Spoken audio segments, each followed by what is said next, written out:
salam sejahtera bersama dengan saya, Cikgu Atikah binti Adenan. Pada kali ini kita akan pelajari tema 7 Pertanian dan Peternakan Unit 20 Ternakan yang Berfaedah. Pada akhir pembelajaran, murid-murid akan dapat menggunakan ayat dasar dan ayat tunggal mengikut konteks. Oleh itu, murid-murid bolehlah membuka buku teks Bahasa Melayu tahun 2 jilid 2 halaman 53 dan 54.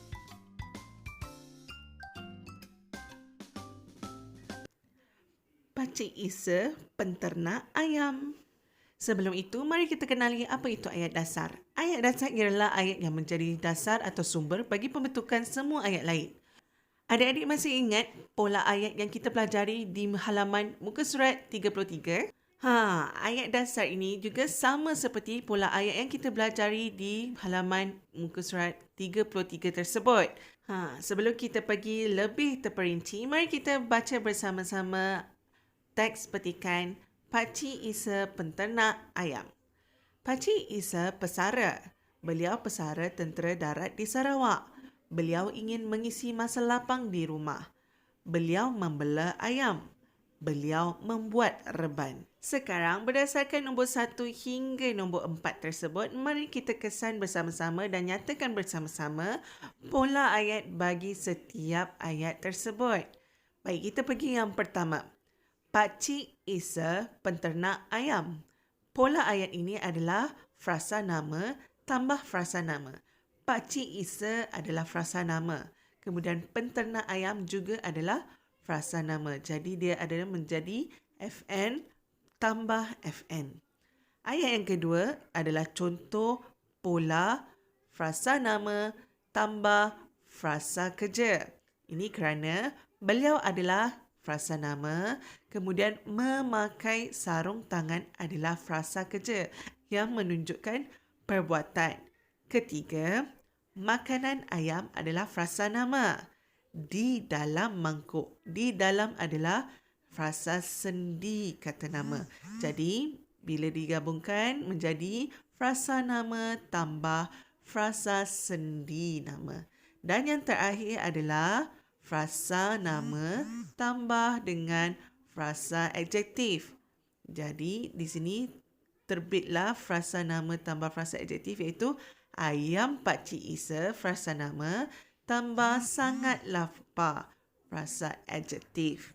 Berdasarkan pola ayat tersebut iaitu frasa nama tambah frasa nama tambah frasa kerja, frasa nama tambah frasa adjektif dan frasa nama tambah frasa sendi nama, mari kita lengkapkan ayat dasar tersebut. Yang pertama, ini, kalau kita lihat lokasinya adalah sebuah kedai. Jadi kita boleh letak di situ, ini kedai Makcik Aminah. Maka lengkaplah pola ayat pertama iaitu frasa nama tambah frasa nama. Kedai adalah frasa nama dan Makcik Aminah adalah frasa nama. Yang kedua, kalau adik-adik lihat, ini adalah berkenaan frasa nama tambah frasa kerja. Frasa nama Makcik Aminah tambah frasa kerja menyusun telur. Kalau lihat di atas meja tersebut adalah telur ayam. Dan yang ketiga, frasa nama tambah ada dua lagi iaitu frasa sendi nama dengan kata adjektif. Okey. Frasa yang ketiga ni kita boleh buat kata adjektif. Contohnya, Makcik Aminah gembira menjual telur. Gembira itu adalah kata adjektif. Jadi frasa nama tambah frasa adjektif. Dan yang terakhir, frasa sendi nama kita gunakan di, iaitu pembeli di kedai Makcik Aminah ramai. Sekarang mari kita ke halaman 54 dengan tajuknya Ternakan Puyuh. Sebelum itu, mari kita kenali definisi ayat tunggal. Ayat tunggal ialah ayat yang mempunyai satu subjek dan satu predikat. Contoh, Hani pergi ke pejabat pos. Sekarang, mari kita baca teks petikan itu bersama-sama. Tajuk, Ternakan Puyuh. Encik Johari menghadiri seminar ternakan puyuh di Sarawak. Beliau mendirikan reban di hujung kampung. Beliau menjaga puyuhnya setiap hari. Julaihi ialah pembantu ayahnya pada waktu petang. Beliau memasang lampu di dalam reban. Puyuh Encik Johari semakin banyak di dalam reban. Encik Johari mengira puyuh setiap petang. Banyak telur puyuh di dalam reban. Julaihi mengutip telur puyuh setiap pagi. Encik Johari menjual daging puyuh di pasar. Baik, sekarang kita perlu binakan ayat tunggal dengan menggunakan subjek nenek. Baik, kalau adik-adik lihat pada gambar terakhir ini, nenek sedang menggoreng daging puyuh di belakang Encik Johari tersebut. Jadi yang kita boleh bina ialah nenek menggoreng daging puyuh. Daging puyuh goreng ini mempunyai ramai peminatnya.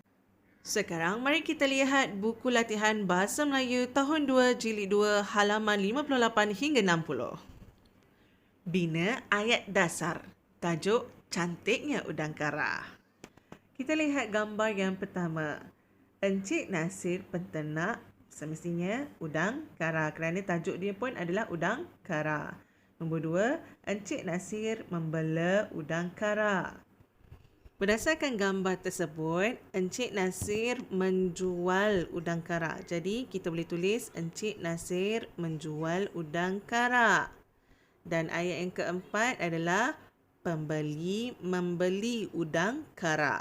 Atau kita juga boleh tulis pembeli membayar udang kara. Gambar yang seterusnya adalah situasi di bank. Ayat yang boleh kita bina di sini ialah Encik Nasir ditemani oleh ayahnya. Manakala ayat kedua yang boleh dibina adalah hasil jualan udang kara disimpan di dalam bank. Sekarang mari kita lihat halaman 59, tajuk Ternakan Kuda. Bina ayat tunggal berdasarkan gambar. Baik, kita lihat gambar yang pertama iaitu gambar Encik Basri menanam rumput kita letakkan di padang. Baik, kita lihat yang kedua. Yang kedua ialah Encik Basri memasukkan kuda ke dalam kandangnya. Ayat tunggal seterusnya yang boleh dibina berdasarkan gambar yang ketiga ialah Encik Basri memikul makanan kuda. Manakala gambar yang keempat, ayat tunggal yang boleh dibina ialah Encik Basri memberikan kuda makan.